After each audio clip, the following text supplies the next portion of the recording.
너희가 차지한 땅에서 너희 날이 길리라. 아멘. 23절 24절 보면 하나님이 일하시는 모습이 나와요. 그럼 당신의 친히 세운 종을 통해서 일을 하시는 분이십니다. 하나님은 그래서 사람을 세우시죠. 제일 먼저 하시는 일. 겉으로 보여지기로는 역사하시는 주의 능력만 보는데 그 일을 하시기 전에 먼저 항상 사람을 세우십니다. 그러니까 제일 먼저 하시는 일은 사람을 선택하는 거예요.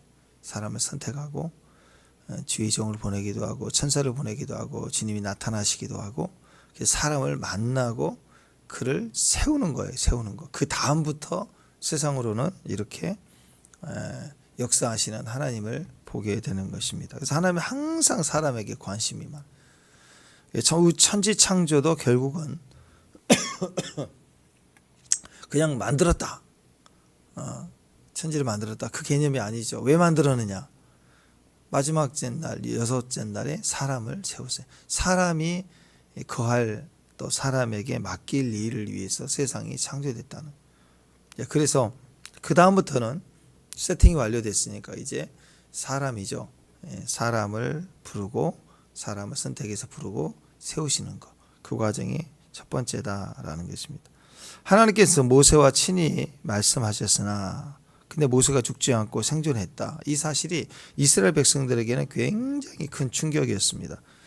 그러니까 그들의 입장에서 볼 때 너무나도 있을 수 없는 경이로운 일인 거예요. 어떻게 인간이 하나님을 대면하고 살 수 있을까? 주님이 계시는 근처만 가도 떨어서 두려워서 말씀만 하소서. 모세를 통해서 말씀만 하소서 그랬는데 모세와 대면하여 얘기를 했는데 모세가 살았다. 이거 하나는 굉장한 충격입니다. 우리에게서 죽은 자가 부활을 했다. 그 개념처럼 어떻게 사람이 죽었는데 살아나지? 그런 것처럼 반대로 어떻게 하나님 만났는데 안 죽었지? 이게 구약의 사람들에게서는 굉장히 큰 놀라운 사실이었다라는 것. 근데 우리가 주목해야 될 것은 모세라는 한 인간이 어떻게 하나님을 만났는데 죽지 않고 살았을까? 이게 놀라운 게 아니라 이게 중요한 게 아니라 하나님께서 당신이 종으로 세운 모세를 통해 하나님의 뜻을 전하셨다. 하나님의 뜻을 나타내 주셨다. 그게 중요한 거예요. 그래서 하나님께서 모세를 당신이 친히 세운 종이라는 사실을 증명해 주는 것, 그것이 대면했는데도 살았다. 왜 살았느냐? 어떻게 살 수 있지? 그래서 하나님이라는 존재를 하나의 어떤 태양에 우리가 그 불덩어리 속으로 우주선이 간다 그러면 다 죽잖아요. 어떻게 살았지? 이게 신기하다. 이런 하나님을 이런 현상으로 보는 게 아니고 하나님이 모세에게 당신의 종으로 세워서 모세를 종으로 세워서 하나님 뜻을 전해 주셨다. 그게 거기에 놀라야 되는 거예요. 모세가 만났다, 살았다. 그게 경외함이 아니라 근데 그 모세가 하나님을 만나고 와서 나에게 어떤 소식을 전해 주셨다. 그 메시지가 중요한 거죠. 우리에게는. 그게 놀라워야 되는 거. 어떻게 하나님이 살아계실까? 어떻게 하나님이 이런 일을 일으키실 수 있나? 이렇게 말씀해 주실 수 있는가? 하고 우리는 그것을 믿음으로 받아야 됩니다. 근데 하나님 관심이 없고 살았네? 죽었네? 여기만 관심 있는 거. 교회 다니니까 복 받았네? 건강해졌네? 그것만 관심 있으면 안 돼. 그 다음이에요. 그 다음. 그 현상이 중요한 게 아니라 그걸 통해서 나를 부르셨고 나를 세웠고 나에게 말씀하셨고 나에게 메시지를 주시는구나. 나에게 하나님이 말씀해 주셨구나. 그것 때문에 그 현상이 있는 거구나. 건강해지는 것도 현상이고 또 모세처럼 하나님을 만나는 데 사는 이런 일들, 이런 놀라운 삶의 여러 가지 회복과 치유들이 다 하나님의 관계 속에서 나에 대한 부르심으로 받을 줄 알아야 되는 것입니다. 하나님은 모세뿐만 아니라 이스라엘 각 지파들도 그 지파의 족장을 세웠다고요. 또 하나님이 이스라엘을 다스릴 왕을 세웠고 선지자들도 세웠고 제사장들을 기름을 부어서 내 종이다 하고 왕, 선지자, 제사장을 기름 부어서 세웠습니다. 제일 먼저 왕이 될 때도 기름을 부었어요. 다윗이 왕이 된 다음에 기름 부음만 받는 게 아니라 어렸을 때도 왕의 기름 부음을 받았어요. 그러니까 우리는 끊임없이 주의 기름 부음을 통해서 주님이 나를 선택했다. 나에게 능력을 부으셨다. 왜? 가라 그런 거죠. 예. 여러분 부모님이 우리에게 뭐 10만 원 주셨다. 그냥 뭐 쓰라는 거죠. 그냥 밥 먹어 100만 원 주셨다. 뭐 용돈의 개념이 좀 있을 것 같아요. 근데 뭐 10억을 주셨다. 그럼 왜 주세요? 그 물어봐야 정상 아니에요? 또 그 아들 값을 주겠어요. 막 1000억 몇 조를 줬다. 그것은 떵떵거리라는 소리가 아니라 그냥 사명이 있는 거죠. 거기는 묵직한 사명이 뭐가 있는 거예요. 그죠? 예. 그것처럼 그 아들의 가치를 두고 우리를 구원해 주셨다. 거기에는 놀랄 게 아니라 와 내가 구원받았구나. 그게 놀라울 정도가 아니라 그럼 그 구원이 뭔데? 도대체 나라는 이 죄인이 하나님의 이런 구원의 은혜를 받았을까? 또 어디게 윤사를 주셨을까? 이것들을 생각해야 되는 거예요. 예. 그래서 너는 내 종이다. 너는 내 것이다. 하고 기름을 탁 부어줬을 때 선지자 왕 너 까불지 마. 누구예요? 넌 내 종이야. 왕이라 할지라도 눈에 안 보이지만 내가 기름 부음 받았다. 나는 하나님의 종이다. 직분이 왕이다. 직분이 선지자다. 직분이 제사장이다. 이렇게 가야 되는 거죠. 그래서 하나님이 당신의 세운 종들을 통해서 뜻을 전하고 일을 하십니다. 그것을 하나님의 기쁨이세요. 마치 뭐가 같냐면 우리가 우리 자녀들에게 어떤 일을 가르치고 그 아이들에게 성장해서 그 일을 할 수 있도록 위임해 줄 때 그 자녀들이 해 나가는 것을 볼 때 가치가 있고 기쁘잖아. 내가 하는 것보다. 그렇지 않아요? 자, 이 말세인 지금도 마찬가지입니다. 하나님께서는 계속해서 당신의 종들을 세우고 계십니다. 마지막 때가 될수록 주의 일, 하나님 나라의 확장에 필요한 종들을 선택해서 만나주시고 기름을 부으시는 거예요. 성령의 인치심이 있고 그리고 그를 하나님이 사용하시는 거예요. 일꾼을 부르고 계시는 거예요. 교회에 오면 이제 구원받았다. 예수 천당 부신 지옥이 아닙니다. 지금은 일꾼이에요. 무조건 일꾼이에요. 일꾼. 부르심을 받아야 됩니다. 물론 막 거듭났기 때문에 잘 뭘 모를 수 있어요. 그래도 다윗이 아무것도 모를 때 기름 부음 받았다는 걸 알아야 돼요. 요셉이 그냥 아무것도 모르는 순진한 소년이었을 때 꿈을 주시고 기름을 부어 주셨다는 것을 기억해야 됩니다. 그래서 우리는 모든 자가 미래적인 큰 소망 가운데 하나님의 자녀이고 신부이죠. 그래서 우리에게는 기름 부음이 있는 거예요. 기름을 부어야 돼요. 잘 무슨 기름 부음인지 모르지만 받아야 되는 거예요. 기름 부음 안에 들어갔을 때 그리고 나를 종으로 부르시는구나, 나를 세우시는구나 하고 하나님이 우리를 불러주신다라는 거예요. 그래서 지금도 당신이 세울 일꾼들을 찾고 계세요. 요한복음 4장에는 찾고 계신다. 예배하는 자들을 찾고 계신다. 정말 막아설 자가 누구냐 하고 찾고 계신다. 그래서 이것은 하나님의 일은 누구나 할 수 있는 거 그거 아닙니다. 반드시 택함이 있어야 됩니다. 어떻게 하나요? 택했는지 선택받았는지 어떻게 하나요? 몰라요. 근데 쓰임받는 사람들은 알아요. 이해가 되시죠? 모든 사람이 아무나 그냥 하면 되는 게 아니고 진짜 하나님의 일을 하는 사람들은 알아요. 자기가 소명이 있다는 걸. 그게 딴 거 못해요. 다른 자리는 못해요. 예를 들어서 새벽에 이렇게 모일 때 새벽 재단, 새벽의 자리, 나는 새벽을 깨우리라. 이게 사명인 사람이 있다고요. 축복합니다. 아멘? 예. 근데 그냥 나온 사람, 그냥 새벽에 깨서 예배를 드린 사람, 뭐 감동과 은혜가 있을 수 있습니다. 근데 그게 내가 소명이 있는가? 잘 몰라요, 우리는. 그러니까 그렇게 신앙생활 우리가 주일도 섬기고 또 예배 때마다 모임 때마다 참석을 하죠. 근데 어떤 분은 그게 사명인 사람이 있다니까요.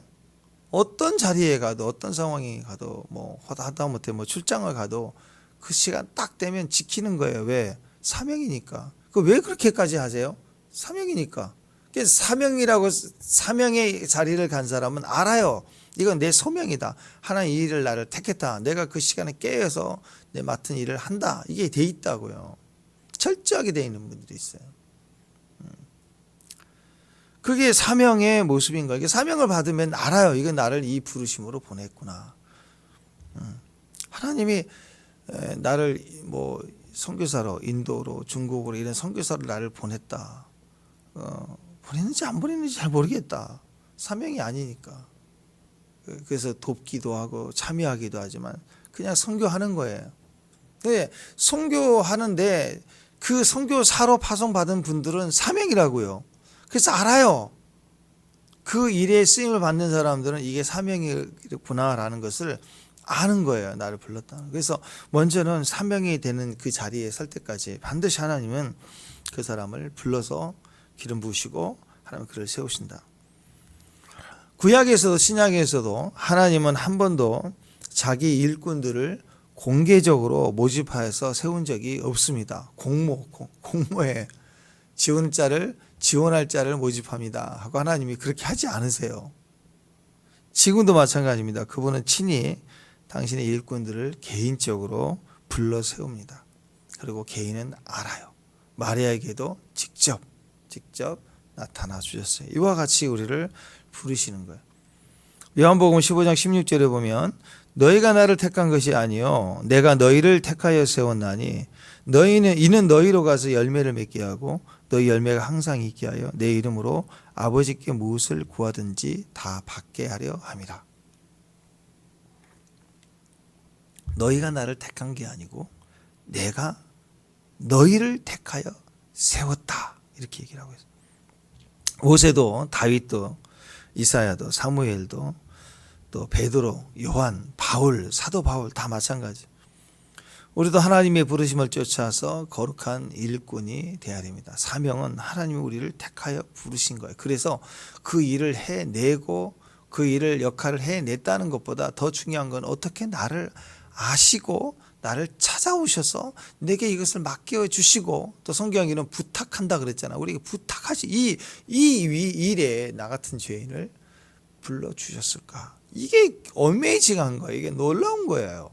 어떤 일을 해내는 것보다 더 큰 거예요. 나의 가치가 이렇게 하나님이 나에게 부탁하시는구나. 그 가치가 얼마나 커요. 해내서 자랑 삼을 게 아니라 나를 선택해 주심이 큰 거예요. 그거면 충분하다는 거예요. 축복합니다. 네. 그래서 모든 사명은 바로 하나님이 나를 일꾼 삼아 부르셨다라고 하는 것에 대한 인정, 인침이에요. 인침. 기름 부음은 인침이에요. 그래서 왕 역할을 했느냐, 뭐 군사가 몇이냐, 뭐 군대가 몇 명이 모여 있느냐, 그건 별로 중요한 게 아니에요. 너의 시작이 하나님이냐, 네 힘이냐, 거기 따라서 완전히 이방 깡패가 되느냐, 깡패 그런 떠돌이 왕이 되느냐, 이따가 사라지는 먼지와 같은 그런 동네 조폭 대장이냐, 그 규모가 좀 큰 것뿐이죠.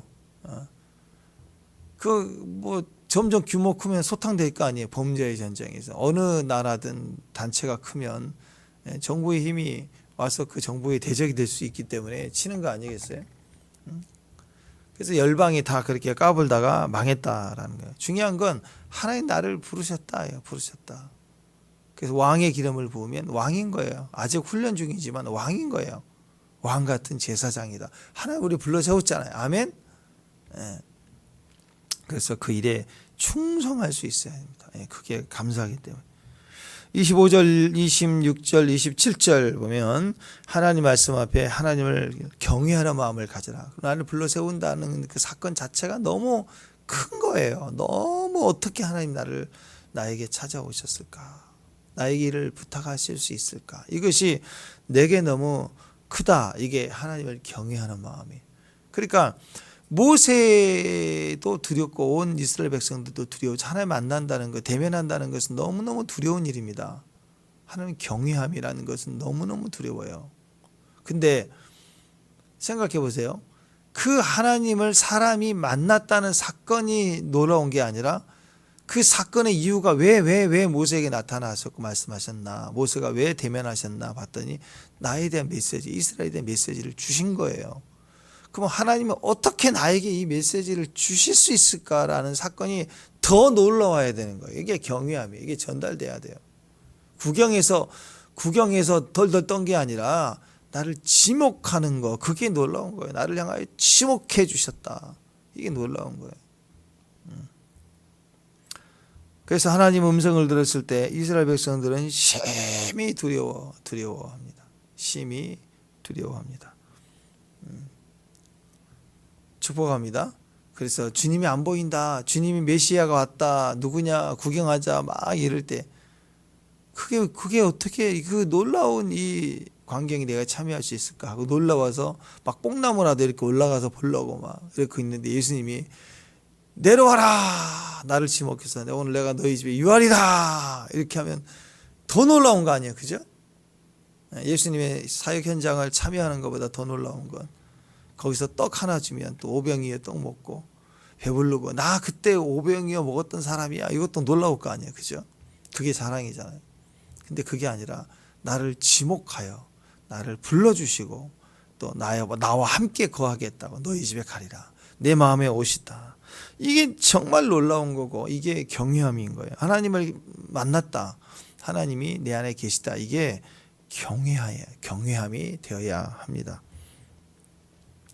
십계명을 반포하시는 하나님의 음성을 들었을 때 그들의 음성을 내가 다시 들으면 죽게 될 것이다, 그때 죽을 것이다. 25절 보니까 우리가 죽을 까닭이 무엇이니까 죽는다는 거죠. 이 큰 불이 우리를 삼킬 것이요 만일 우리가 우리 하나님 여호와의 음성을 다시 들으면 죽을 것이다. 얼마나 두려웠으면 벌벌벌벌 떨었어요. 지금 현재 이 이스라엘 백성들의 상태가 온전합니까? 우리가 역사적으로 이제 알잖아요. 이 당시 이스라엘 백성들에 물어보면 우리는 하나님의 백성이야. 그리고 막 우리는 벌벌벌 떨고 하나님을 경외하고 우리는 하나님의 음성을 듣고 하나님이 택한 백성이고 율법을 가졌고 우리는 하나님을 전식으로 따르는 자들이야 하고 막 크게 외칠 거 아니에요. 우리 같은 사람 보면 이방이 개들이네 이렇게 얘기할 거 아니에요. 근데 우리가 우리 상태도 알지만 우리는 역사적으로 성경을 읽었기 때문에 이스라엘 백성들이 현재 믿음의 상태가 있어요. 이제 광야 2세대라고 하지만 온전하지 않아요. 온전하지 않은 상태라고요. 그렇게 해서 가나안 차지해 봐야 또 뭐 어때요? 차지하고 나서 사사기도 지나가죠. 지 마음대로 엉망인 거. 이스라엘 백성 또 남유다 북이스라엘 형편없었죠. 자, 그 꼴인 거예요 결국. 그러니까 현재 상태도 믿음의 상태에서 최상의 상태가 아니라고요. 이제 광야 1세대보다 낫지만 2세대의 상태로 가나안 입구 들어가는 정복 시작 이때도 다는 아닌 거예요. 다는 그냥 주님이 그렇게 여겨주시는 거고 인정해 주시는 것 뿐이죠. 아직 그들의 믿음의 상태가 온전한 상태가 절대 아닙니다. 그러나 지금 그들이 현재 온전하게 주님을 알아서 느끼는 경외함 그것만이 아니라 그게 없다 할지라도 지금 부족한 상태인데도 불구하고 지금 이들이 지금 공포를 느끼고 있어요. 두려움을 느끼고 있는 것만큼은 하나님을 경외하고 있는 거예요. 그러니까 하나님 앞에 하나님 말씀을 알고 벌벌벌 떠는 그 정도가 아니더라도 하나님 내게 말씀해 주셨다라는 것 때문에 경외함을 가져야 저는 맞다고 생각해요. 그러나 하나님이 내게 주시고 나를 선택해 주신 것에 대한 경외함이 아니더라도 최소한 이들처럼이라도 하나님 그럼 벌벌벌 떨고 무서워 다시 말씀하면 죽을 것 같다. 이와 같은 하나님의 경외함이 필요한 거예요. 축복합니다.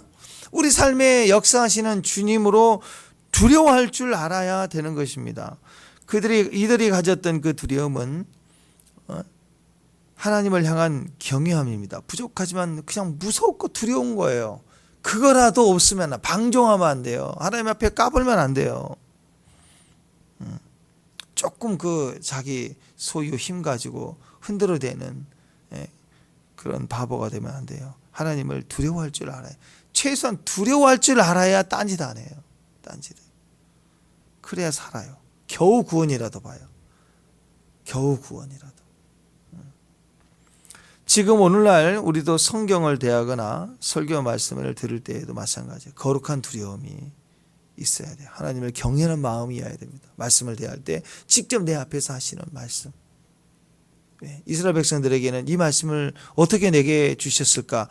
모세가 하나님을 대면하였으나 죽지 않고 그 과정을 통해서 나에게 주셨다. 죽어야 되는 거야. 100% 죽어야 되는데 안 죽을 수도 있다가 아니라 죽는 거예요. 죽어야 하나님 대면하면 죽어요. 근데 부활해 갖고 내게 오셔서 전해주는 것 같은 거예요. 지금 그게 이스라엘 백성들을 떨었단 말이에요. 그러면 우리는 율법이 아니라 복음이 우리에게 전해지기 위해서 하나님의 아들이 이제 모세가 아니에요. 하나님의 아들이 이 땅에 오셔갖고 죽었어요. 죽어야지만 전해지는 거예요. 복음은. 죽어서 부활해서 우리에게 오셔서, 더군다나 우리는 이방인인데 유대인들을 통해서 복음이 열방에 돌아서 우리나라에 찾아 들어왔고 나에게 들려주셨다. 이게 경외함이에요. 그럼 말씀을 대할 때, 성경 말씀을 대할 때 경외함, 찬양을 들을 때, 찬양을 할 때 그 말씀에 떨림이 있어야 돼요. 떨림이. 감사하고 또 기쁘고 그걸 넘어가야 돼요. 축복합니다.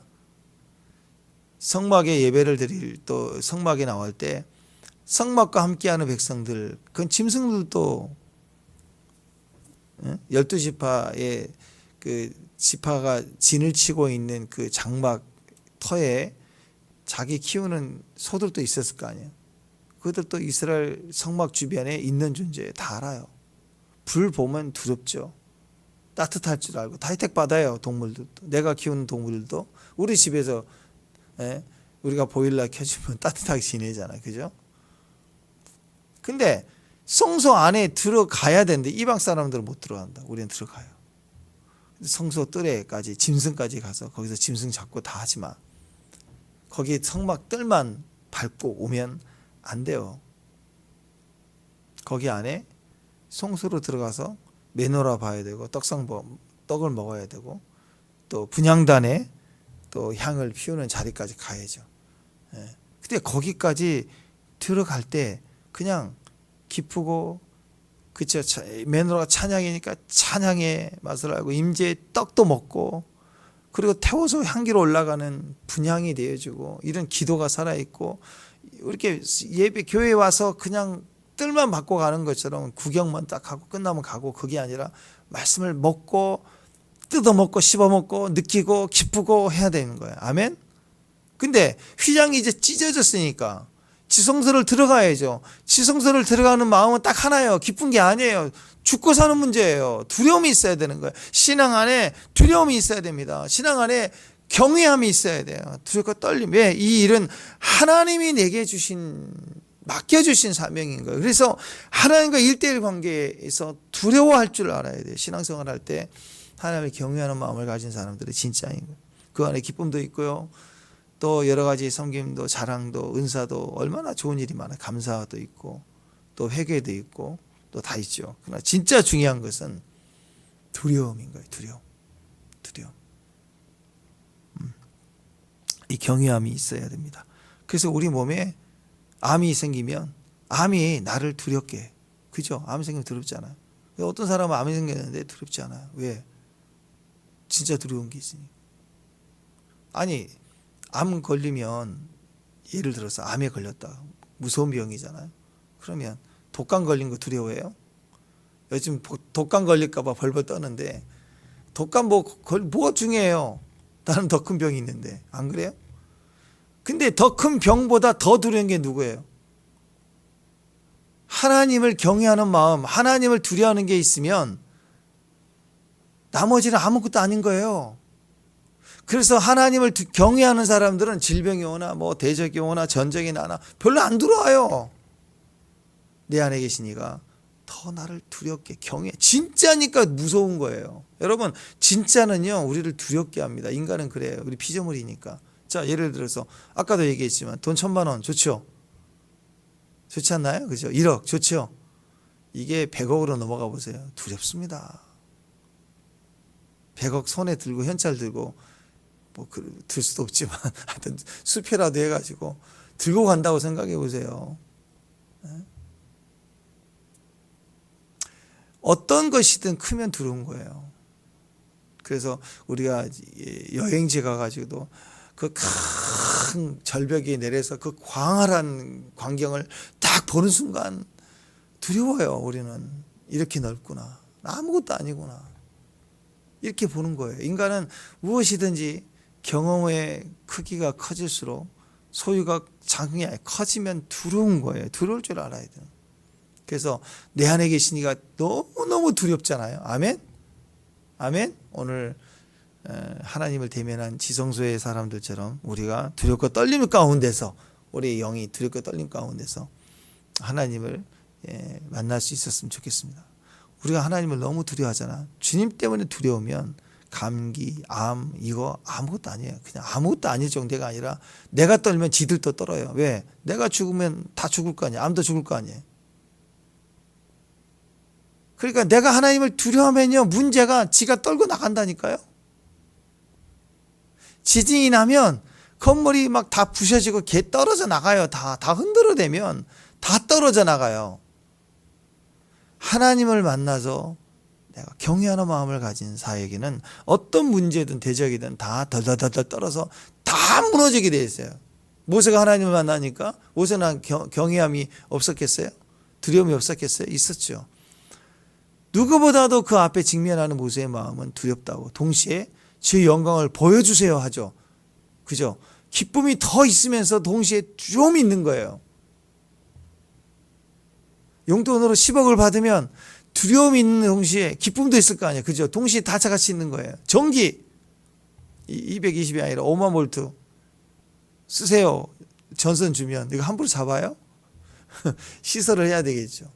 그거 쓸 수 있다는 기쁨이 있고 잘못하면 죽을 수도 있다. 뭐 그런 게 있을 거 아니에요. 그죠? 마찬가지예요. 모든 것들이 다 그렇습니다. 경외함이 있어야 되고, 진짜 경외함이 생길 때 가짜들, 이 세상에 잠깐 있어지고 없어질 것들은 다 떨어져 나가고 무너지게 돼 있는 거예요. 그래서 하나님의 경외함을 경험하는 순간 몸에 병이 나가버리는 거예요. 그냥 병이 사라져야 되는 거예요. 질병도 지가 왕인 줄 알다가, 가나안 족속들이 지가 왕인 줄 까불다가 진짜 하나님의 백성들을 보내시니까 조용히 돌기만 했는데 여리고서 무너지죠. 예, 진짜 경외한 마음으로 돌기만 해도 무너지는 거예요. 암이 떨어져 나간다고요. 귀신이 떨어져 나가는 거예요. 문제가 떨어져 나가는 거예요. 하나님을 경외하는 마음이 그와 같은 것입니다. 하나님을 경외하는 마음을 가지고 음성을 경청하고 말씀을 들을 줄 알아야 돼. 사도행전 17장 11절에는 베레아에 있는 사람들은 데살로니가에 있는 사람들보다 더 너그럽다, 간절한 마음으로 하나님 말씀을 받았다. 그래서 과연 이것이 그런가 하여 날마다 성경을 상고했다. 그런 마음인 거예요. 간절한 마음으로 너그러워서 말씀을 간절한 마음으로 받아서 그런가 하고 자기 삶의 말씀을 날마다 상고했대, 생각했대요. 그래서 여호와를 경외하는 것, 하나님 두려워하는 것을 우리가 배워야 됩니다. 하나님을 경외함을 배운다는 것은요, 이스라엘 백성들이 1차적으로 모세가 하나님을 대면하고 나오는 그 사건을 보고 벌벌벌 떠는 것도 경외함이긴 하지만, 그것은 우리를 변화시키는 경외함이 아니라 그냥 지 죽을까 봐 벌벌 떠는 경외함이에요. 하나님 존재 자체만 인정하는 거라고. 근데 그게 놀라운 게 아니라 그분의 능력과 성품과 생명이 우리 속으로 들어와야 돼요. 지성소를 구경만 하는 게 아니라 지성소에 들어가면 죽는다, 대제사장도 죽었다, 뭐 이런 게 중요한 게 아니라 우리에게도 길이 열렸다, 나도 들어갈 수 있구나, 이 사건이 우리 안에 직접적으로 경외함이 돼야 됩니다. 그래서 우리는 경외함을 보고만 두려움을 갖는 경외함은 능력이 되지 못해요. 근데 경외함을 배워야 돼요. 경외함을 배울 때 배워지는 경외함은 사명이에요, 사명. 대제사장이 들어간 것처럼. 자, 하나님 경외하기를 배워라. 신명기 이제 14장에 나오거든요. 14장에 하나님 경외하기를 배울지어다 이렇게 나오는데, 하나님의 경외함을 배워라, 이 말은, 배움이란 말은요, 뭔가를 배운다는 것은 이론이 아니죠. 그것은 행위입니다. 행위. 말이 아니라 행위. 입으로만 떠들어내는 것은 배운 게 아니에요. 요리학원을 갔다, 뭘 요리를 배우겠다, 그럼 거기서 이론만 배운 게 아니라 실습을 주로 하잖아요. 이론은 인터넷에서 앉아서 하는 거예요. 그냥 이렇게 머리를 이렇게 하는 거. 근데 실제로 말로만 떠들 게 아니라 실제로 해봐야 되는 거예요. 해봐야 돼요. 그래서 우리는 행위를 통해서 경외함을 배우는 거예요. 축복합니다. 네, 행위를 통해서. 예를 들어서 11조를 통해서 신앙을 배우는 거예요. 신앙을 어떻게 배워요? 11조를 통해서, 또 믿음을 통해서, 기도를 통해서, 신앙을 배우는 거예요. 우리가 신앙이 입만 떠들어대는 게 아니라고요. 신앙은 달달달달 하는 게 아니라, 그러니까 삶이 기도로 연결돼 있지, 자기 삶의 현장에서까지 기도와 연결되지 않는 기도 있어요. 성전에 앉아서 기도만 하는 거. 그 기도는요, 배우는 게 아니라니까요. 성전 예배로만 끝나, 주일 성수로만 끝나, 그냥 하라는 것만 하고 땡이에요. 그건 배워지는 게 아니라고요. 11조는요, 배워야 돼요. 직접적으로 얘기를 드리는 거예요. 11조는 배우는 거예요. 그래서 11조가 다 된 것 같죠? 아니에요. 여러분이 재산이 많아지면 11조 심히 고민이 됩니다. 액수가 액수가 없을 때가 아니고요. 액수가 많아질 때 시험 들어요. 점점 많아질 때. 그래서 믿음의 분량이 커질수록 신앙이 더 단단해지고 배워져 성숙해 가는 거예요. 그만큼 11조도 커지는 거예요. 배워지는 거예요. 계속 물질에 대한 싸움, 질병에 대한 싸움. 왜? 나이가 들수록 점점 약해지죠. 그래요. 우리는 끊임없이 대표적인 거예요. 물질과 아픈 것은 직접적인 우리 삶에서 부딪혀 가야 될 문제들. 예.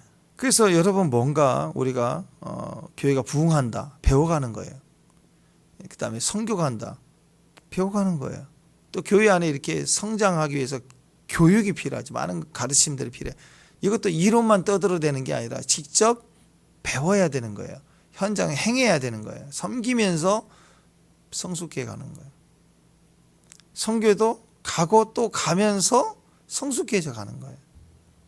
다 행위를 통해서 갑니다. 입으로만 떠드는 게 아니다라는 거예요. 여러분, 기쁨도 배움입니다. 기쁨. 배우지 않고 그냥 얻어지는 기쁨 하고 배워진 기쁨하고 배워서 아는 기쁨하고는 달라요. 배우지 않아도 되는 기쁨은 예능이에요. 예능. 애나 청년이나 아버지나 할아버지나 앉아서 다 같이 똑같이 웃어요. 똑같이 시작. 여러분 무섭지 않나요? 전 국민이 TV를 켜놓고 시작 1, 2, 3, 4 하하하 좀 있다가 또 1, 2, 3, 4 하하 스위치 키면 웃는 것처럼. 예능이 그런 거예요. 배우지 않아도. 배운 사람은 이거 왜 웃지? 이런다고요. 보이스피싱이 뭐라고 할 때 그냥 배우지 않는 사람은 그냥 질러요. 그냥. 그리고 나중에 이거 내가 왜 울렀지? 끝이 났네. 이런다고요. 시키는 대로 간다고. 배운 사람들은 뭐야 이거? 생각하게 된다고. 이건 아니지. 생각하게 된다고요. 인생을 살아가는데 배우지 않고 얻어지는 것은 예능입니다. 예능. 그냥 다 같이 웃고 마는 거예요. 남는 거 하나도 없어요. 배우지 않아도 얻어지는 기쁨은 예능 같은 겁니다. 그러나 배워진 기쁨은 예술 같은 거예요. 예술. 배워진 기쁨이 있는 사람은 박물관이나 또 이런 전시관을 가면 시간이 재밌어요. 구경하고 이거 이렇게 했구나. 또 애들 데리고 박물관에 가면 역사가 쫙 나와요. 야 이게 저전에 무슨 전쟁 때 칼이 이렇고 거북선 이렇고 쫙쫙쫙 나온다고. 배운 사람은. 배운 사람이 배우지 않는 기쁨이 있는 사람 박물관 떼기 싫어하고 그 다음에 예술 그림 그 재미 하나도 없어요. 뭐야 막 집어 던져놓고 그림이라고 그러고 조금 풍경이라도 했으면 야 잘 그렸다 그래야 되는데 막 집어 던져놓은 것 같은 거예요. 어디 갔더니 빨간 거 하나 그 두 번째는 파란 거 하나 쭉 그어놓은 거 가격은 200만 원 300만 원 써있던데 이걸 왜 사지? 그런 생각이 들잖아요. 그러니까 근데 보면 재미 하나도 없어요. 쭉 보고 그냥 아유 빨리 가자. 앞에 가서 카페 가서 차나 마시자. 얼른 가자. 재미 하나도 없어요. 근데 재밌는 사람들은 한참 봐요. 한참 고민. 즐거움이 있거든요. 그리고 그 작가를 알 때, 특정 작가를 자기가 이해할 때, 그 작가의 사상을 이해할 때, 그리고 왔을 때는 되게 그 가치가 커요. 그리고 그걸 알기 때문에 티켓을 갖다가 최고의 VIP를 뽑았다. 입장료가 아니라 참여했다. 그런 사람들은 훨씬 더 가치가 큰 거예요. 그 자기 즐거움이거든요. 아니까 얻어지는 기쁨이다라는 거예요. 배우지 않아도 얻어지는 그런 예능과 같은 것은요. 결국 끝이 뭐냐면 그냥 갖는 기쁨이에요. 가지는 기쁨이에요. 그냥 얻는 그 끝이에요. 드리는 게 없어요. 예능 보고 드리는 거 있나요? 웃고 마는 거지. 근데 배워진 기쁨은요, 예술과 같은 마음은 드려지는 기쁨입니다. 뭔가 드려지고 받아지고, 아, 이 작가가 이렇게 만들었구나, 야 하고 드려져요. 기쁨을 같이 공유하는 거예요. 근데 배우지 않아도 보고 웃는 기쁨은요, 드려지는 게 없어요. 그냥 얻고 말아요. 맛보고 땡이에요. 그래서 예능적 기쁨은 수고 없이 얻어지고 가져지는 것으로 끝인 거예요. 스위치 끄면 끝인 거예요. 그러나 예술적인 기쁨은 배워진 기쁨입니다. 배워지지 않았다면 예술적인 기쁨을 가질 수가 없어요. 인생이 예술적 기쁨을 가진 사람이 되라. 그게 하나님 말씀. 그래서 하나님 말씀을 주신 거예요. 말씀을 가지고 배워야 돼요. 기쁨을. 그래 인생의 모든 일이 고난이 와도 그 고난 속에 기쁨이 있는 거예요. 배워진 기쁨이. 근데 말씀을 가지고 배워지지 않으면 고난 속에 기쁨이 안 보이는 거예요. 얻어진 게 뭐가 있냐는 거예요. 이게.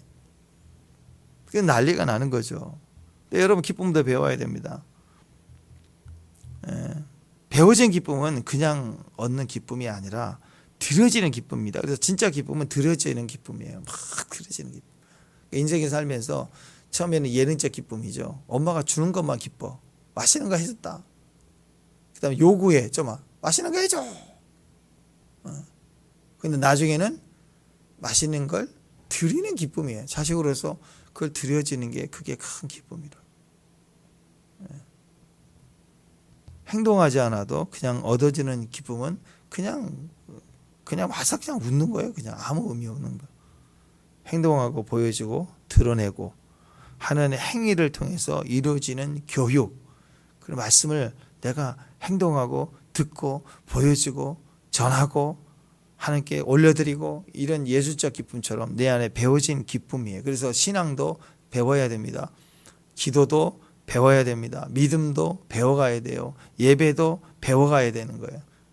축복합니다. 11조도 지금 여기 나와 있는 모든 것들도 다 기쁨도 배워야 진짜 기쁨인 거예요. 우리가 지금 어른이 됐으니까 느끼는 거 아니겠어요? 결혼할 때 사랑, 남자와 여자가 만났다. 내 사랑하는 사람, 내 달링을 만났다. 근데 사랑을 배운 적이 없다면 힘들 수밖에 없죠. 그죠? 사랑은 배워야 되는 거예요. 기도도 보세요. 기도 그냥 하면 기도를 배워야 돼요. 기도 자리에 서야 되고 기도를 하는 모임에 참여해야 되고 기도를 해봐야 되고 그 방식대로 해봐야 되고 가는 거예요. 그렇게 가지 않으면 그냥 맨날 기도해서 너무 좋았다. 기도했다. 응답 받았다. 그것만 되는데 그걸로 땡이라고요. 기도가.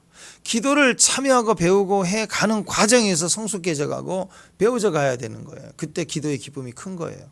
근데 배우지 않는 기쁨은 응답이 됐냐 안 됐냐만 따지는 거야. 그래야 기쁨이 되는 거예요. 맨날 얻어지는 것만 기도의 기쁨인 줄 알아. 아니에요. 기도를 정말 잘하는 사람은 기도의 기쁨은 응답이 되고 안 되고 그건 두 번째 문제예요. 그냥 기도 자체가 좋아요. 기도할 때 그 자체가 기뻐요. 기도의 즐거움이 막 계속 넘쳐나는 거예요. 왜? 배워진 게 있으니까. 바닷물을 퍼서 가지고 온다고 그게 바다를 누리는 게 아니라 바다를 누리는 방법은 바다로 들어가야 돼요. 바다를 찾아가야 되고 거기에 바다로 들어가야 돼요. 그게 바다를 누리는 거라고요. 맛보는 거하고 누리는 게 달라요. 새벽에 나온 거하고 새벽에 사명인 사람하고는 다르다고. 현장의 문제가 아니라 어떤 모습이든 누리는 자가 되라. 말씀을 누리고 사랑을 누리고 신앙을 누리고 믿음도 누리고 예배도 누리려면 몸으로 경험을 하고 참여해야 되는 것입니다. 하나님 품 안으로 들어가는 것과 하나님을 그냥 성경만 보고 아는 거하고는 달라요. 그래서 제일 무서운 사람 한 3년 동안 아무것도 안 하고 성경만 봤대. 진짜 위험한 신앙이에요. 신천지보다 더 위험해요. 일단 대화가 안 돼요. 겉으로 보기엔 대단한 것 같잖아. 식음 전폐하고 성경만 봤다. 아니에요. 잘못된 거예요. 성경을 처음에는 그렇지. 너무 말씀이 좋아갖고 일독했다. 일독까지는 좀 봐줍시다. 근데 일독이 아니라 예수님을 만났던 사람들이 한 3년 동안 성경을 봤나요? 예수님 만난 사람들, 경험한 사람들, 수가성 여인, 예수님 만나자마자 제일 공포의 시간에서 마을 사람들 대면하는 시간인데 자기 찾아다니자 물동이 던져버리고 찾아다니면서 내가 선지자를 만났다, 메시아 만났다, 전화도 다니고 완전히 삶이 달라지는 거야. 메시아를 만났던 사람은 현장으로 가는 거지 산속에 혼자 앉아서 성경만 봤다. 그럼 바보예요, 바보. 잘못하고 있는 거예요. 묶인 거예요. 우울증이에요, 그건. 성경 우울증. 피난처가 없으니까 성경을 보는 거. 일시적으로 그럴 수 있어요. 숨을 수 있고 피할 수 있어요. 약점이 있으니까, 트라우마가 있으니까. 근데 성경을 읽고 부딪혀서 내 속으로 들어오기 시작하면 가만히 있을 수가 없는 게 성경이라고요. 움직이게 돼 있다고요. 일단 청소부터 시작해서 몸을 씻기 시작하고 돌아다니고 청소하고 움직이고 주변 돕고 이웃사람 돕고 가만히 있을 수 없는 게 성경이라고요. 성경 말씀이 우리 안에서 막 살아 움직이는데 왜 가만히 있을 수 있어요? 하다못해 어제 지나가다 쇼윈도에서 싹 봤던 옷 하나라도 내 안에 꽂히면 그 다음날 가만히 있지 못하잖아. 또 가고 보고 머리 기도만 해도 남고 막 그러잖아요. 에? 아무 가치 없는 어떤 그냥 지나가야 될 부패될 날마다 걸고 낡아질 수밖에 없는 어떤 사건 하나도 한번 꽂히면 우리를 움직이게 하는데 어떻게 생명의 말씀이 들어왔는데 우리가 가만히 있을 수 있어요? 생각만 하고 있을까요? 그냥 안 만났기 때문에 그런 거예요. 안 만났기 때문에. 만나면 위험하고 두려워요. 그래도 하게 돼 있다고요. 드림을 모르면 진짜 배운 게 아닙니다. 그냥 예능이에요. 예능 수준이야. 예배가 예능 수준이고 믿음도 예능이고 실제로 그 속에 들어가야 돼요. 맛봐야 돼요. 누려야 되는 거예요. 그래서 기도, 주일 성수하는 거, 예배 큐티하는 거, 11조 하는 거, 이 모든 것들이 다 마찬가지. 언제까지 구경만 하는 거, 살짝 한두 번 맛보는 것으로 끝내겠는가? 들어가라, 맛봐라. 실상과 상상이 다르죠? 예, 똑같은 이미지 같지만 경외하는 마음이 없어요. 그럼 상상이에요, 상상. 혼자 막 이렇게 상상하는 건 경외하는 마음이 없다고요. 근데 실상을 가지면 경외함이 있어요. 약속, 그죠? 약속을 해서 만나자. 거기는 무게감이 있다고요. 근데 약속을 안 했는데 나 혼자 나가면 좋은 일이 있겠지 하고 앉아있다면 그것은 경외함이 없어요. 두려움이 없다고. 묵직한 중심이 없다고. 사랑이 없다고요. 상상하는 것은요, 경외함이 없습니다. 왜냐하면 내 마음에서 나오는 거니까. 자기가 자기 두려운 거 봤어요? 거울 보면서 야 너는 참 무섭다 그러나요? 경외함이 아니죠. 그죠? 자기 자랑하고 이 정도면 됐다 그럴 거 아니에요. 그죠? 남들은 그게 신앙이냐 그래도 나는 이 정도면 됐지 그럴 거 아니에요. 다 우리는 그런 식이거든요. 남들은 다 신앙이 좋은데 남은 또 내가 막 무시하잖아요. 그게 인간의 모습이에요. 말 한마디에 경외함이 없어요. 나에 대해서도 상대에 대해서도. 그러나 하나님에게서 나온 마음은 우리를 두렵게 합니다. 그래서 하나님 앞에 내 존재를 정확하게 알기 때문에 누구 하나 쉽게 판단하지 못해요. 다 똑같은 걸 아니까. 우리 다 죄인인 걸 아니까. 그 상대를 존중하는데도 하나님이 있고 내 인생 내가 살아가는데도 하나님이 계시기 때문에 그게 배워졌기 때문에 우리는 두렵고 떨림으로 하나님 앞에 나갈 수밖에 없어요. 우상은 뭐예요? 우상, 이미지라는 거, 상상이라는 것은 내가 컨트롤하는 거예요. 그래서 예수님도 막 못 박아버리고 정말 위대한 사람, 하나님 사람들도 막 거짓말하고 욕하고 막 악플 달고 이미지로 가득 찬 사람은 다 뭐예요? 마크. 내가 찍어버린다. 그럼 넌 내 거야. 하나님처럼 되는 거예요. 경외함이 없으니까 넘어서 버리는 거예요. 그래서 이름을 불러줄 때도 그렇잖아요. 막 컨트롤 하려고 그런 거 아니야. 그죠? 어떤 사람들은 다 존경받을 만한 어떤 사람이 있는데 악플을 달아. 그건 난난이야. 막 별명 붙이고 욕해. 그건 뭐예요? 내가 너 컨트롤할 수 있어. 뭐 이런 의지가 있는 거잖아. 그죠? 경외하면 함부로 그 이름을 말하지 않죠. 욕하지 않죠. 그래서 우리 안에 인격적 관계에서 제일 중요한 게 상대를 존중해 주는 거. 왜? 하나님을 경외하니까. 그 사람의 가치가 아니라 하나님을 경외하니까. 우상 숭배는요, 내가 컨트롤하는 거예요. 형상을 만들고 내 이미지를 반영하고 내 뜻을 반영해서 내가 섬기는 거 비나이다 신이야 그렇지만 그게 아니에요. 너 안 하면 죽어. 내가 너 박살내버릴 거야. 너 나한테 복을 줘야 돼. 상상은 내가 자꾸 컨트롤하는 거예요. 상상은 내 마음이에요. 내가 막 상상하는 거예요. 내가 이렇게 그랬다가 저렇게 그랬다가 하는 거예요. 실상은 아니에요. 실상은 똑같은 이미지 같지만 실상은 그려지는 거예요. 내가 그리는 건 그냥 예능이에요. 예능. 막 그리고 내 혼자 기뻐하고 딱 지우면 없어지는 거. 건물을 어떻게 지을까? 네가 그리고 싶은 그림을 그려봐 하면 배움이 없는 상상으로 그린 그림은 그냥 우리끼리 예능하여 너는 동그랗게 그렸네. 넌 집을 네모나게 들었네. 그건 경외함이 없어요. 즐거울 뿐이죠. 근데 진짜 건축가가 설계를 할 때 2층, 3층짜리 뿐만 아니라 100층짜리 바다와 바다를 막 이을 만큼의 거대한 다리를 잇는 그 건축가들의 대체 그냥 벽돌 붙여 만들어 이렇게 되나요? 정말 정밀하게 정확하게 계산 다 해서 철저히 만들어서 먼저 그려줘야 돼요. 그들이 그린 것은 예술 같은 거예요. 많은 고뇌와 훈련과 계산과 기계적 기능을 다 알아서 설계를 해야 되는 거예요. 그래서 거기 그 설계도만 보면 경외함이 느끼죠. 두려움이 느껴지는 거예요. 근데 그냥 막 그리고 지워지고 재미를 느끼는 예능을 보고 누가 무게감을 가져요? 재밌는 거지. 어떤 사람의 기도는 막 질러대요. 배운 적이 없으니까. 근데 어떤 분의 기도는 경외함이 있어요. 치밀하게 하나님을 알고 내 자신의 존재를 알고 이 상황 앞에 자기를 그려놓게 하나님 내게 말씀해 주시니까 그려지는 거라고. 하나님 그려지는 조감도를 보는 거예요. 그걸 말하는 거예요.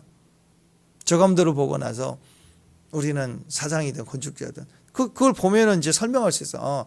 여기다가 몇 층짜리인데 몇 층이래 뭐가 있고 이걸 상상이하고 상상은 무게감이 없어요. 그냥 말할 뿐이에요.